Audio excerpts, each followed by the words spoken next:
मेला करके एक भक्त हुए हैं महाराष्ट्र में। सुबह से शाम तक वह विट्ठल विट्ठल विट्ठल विट्ठल जपते थे। जात के मोची थे, जूता। गाय भैंस किसी की मर जाए तो लोग कहते थे, अरे चोखा मेला हमारा बैल मर गया है, ले जाना, चमड़ा उतार लेना। तो जब वो बैल के पांव में रस्सी बांध के घसीटे तो बैल इतना वजनदार कि चोखा मेला से खिंचे नहीं।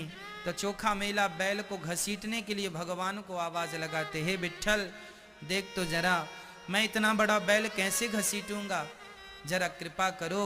तो भगवान ही एक रूप बना के आते और चोखा मेला के संग बैल खिंचवाते और वो चमड़ा उतारता, बाजार में बेचता, जो पैसा मिलता उससे अपने ही रोटी तो खाता, लेकिन बचे हुए पैसे को साधु सेवा में, संत सेवा में लगाता।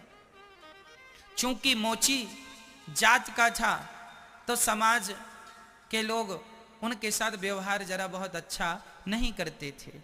विट्ठल नाथ जी का पावन चरित्र वो जानता था और वो कुछ भी बिना अपमान के, कोई अपमान करे तो भी, सम्मान करे तो भी कोई फर्क नहीं पड़ता। वो तो सुबह से शाम संतों की सेवा करता और विट्ठल विट्ठल विट्ठल विट्ठल विट्ठल विट्ठल विट्ठल।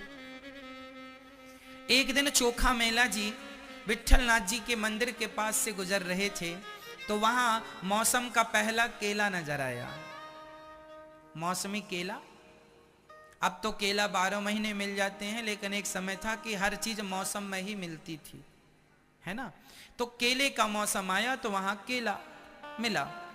तो चोखा मेला को लगा, राम राम, ये केला यदि मैं ले लूंगा तो अपने विट्ठल नाथ जी को भोग लगाऊंगा, मौसम का पहला केला है, ठाकुर जी खाएंगे, अच्छा होगा।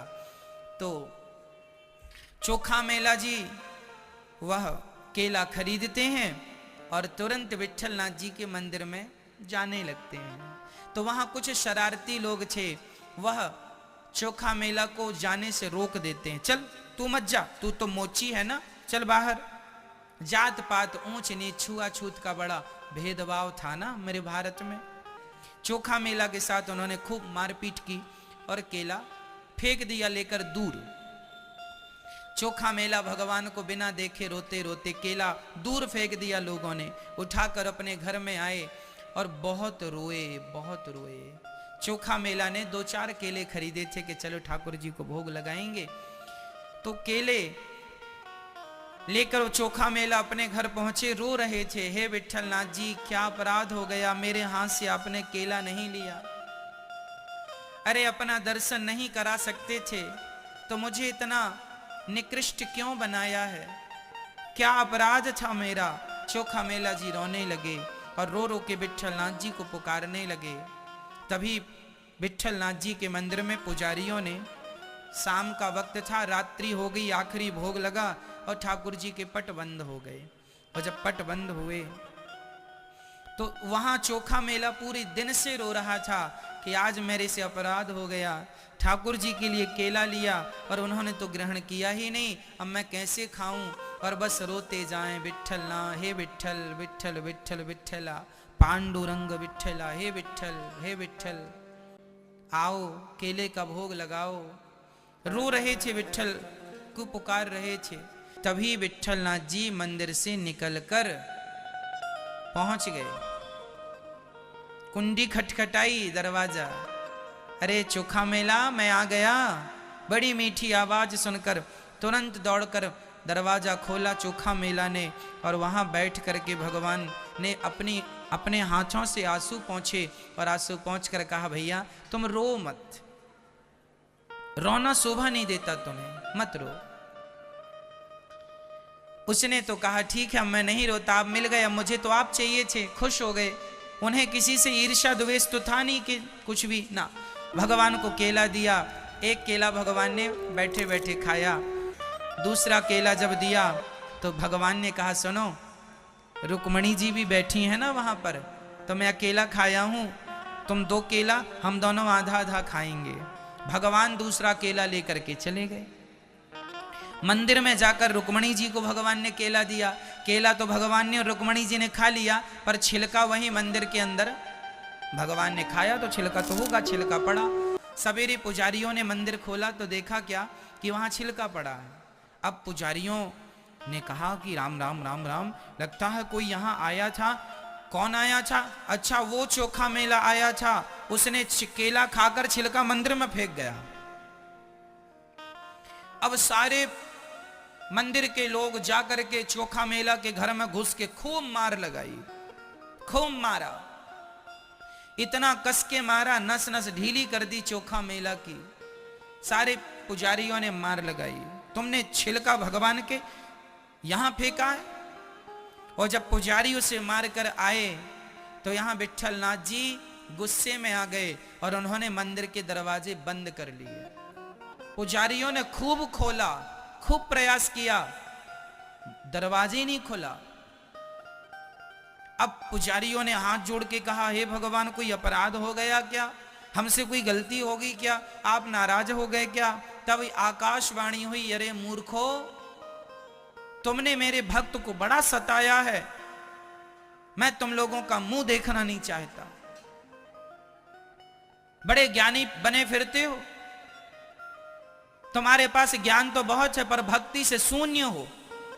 और वो चोखा मेला मेरा परम भक्त है, उसके पास ज्ञान नहीं है पर वो मुझे प्रेम करता है, दिन रात मुझे याद करता है, सच्चा प्रेमी है, ना किसी से द्वेष रखता है, ना किसी से घृणा करता है, ना किसी से नफरत करता है।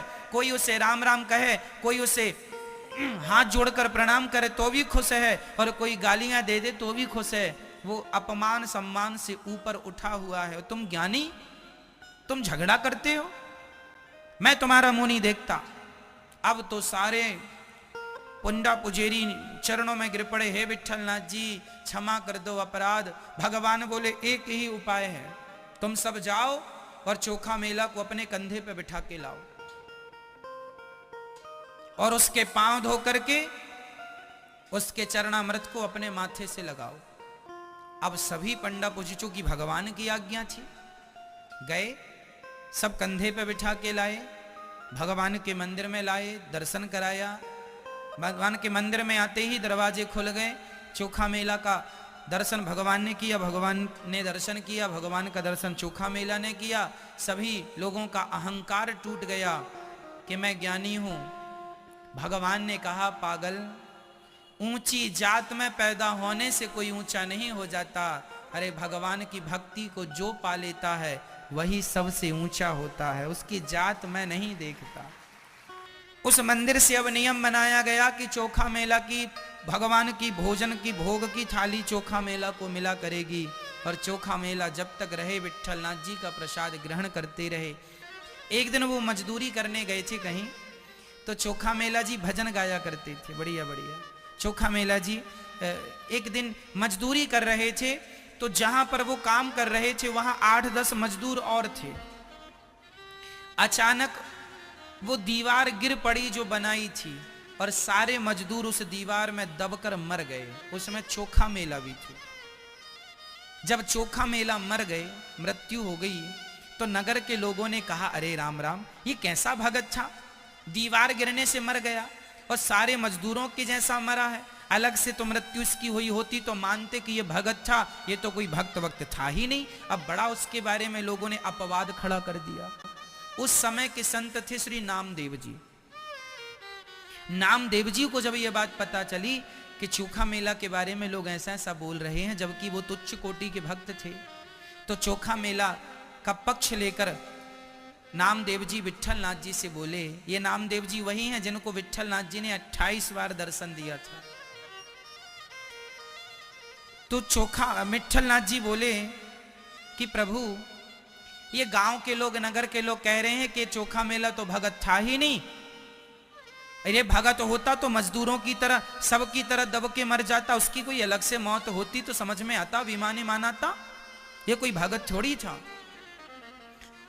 तो नामदेव जी ने कहा, प्रभु मुझे तो पता है कि वो बैकुंठ गया है, लेकिन उसके बैकुंठ जाने का कोई सबूत आप दीजिए, तब ये नगर वाले मानेंगे और इनका मुंह बंद होगा। तब भगवान विट्ठलनाथ जी ने कहा कि सुनो नामदेव, जाओ वहां जितने मजदूर मरे हैं सबकी हड्डियां कान से लगाना, जिनकी हड्डियों से विट्ठल विट्ठल की आवाज आ रही हो, समझ लेना कि वही चोखा मेला है। अब सबकी हड्डियां कान से लगाई गई, किसी की हड्डी से आवाज नहीं आई, पर चोखा मेला की जब हड्डियां, जब उन्हें कान से लगाया गया तो उनकी बची हड्डियों से विट्ठल विट्ठल विट्ठल विट्ठल की आवाज आ रही थी। सारे नगर ने सुना, तब यकीन हुआ कि जिनकी हड्डियों में विट्ठल बसे हैं उनके हृदय में विट्ठल कैसे बसे रहे होंगे।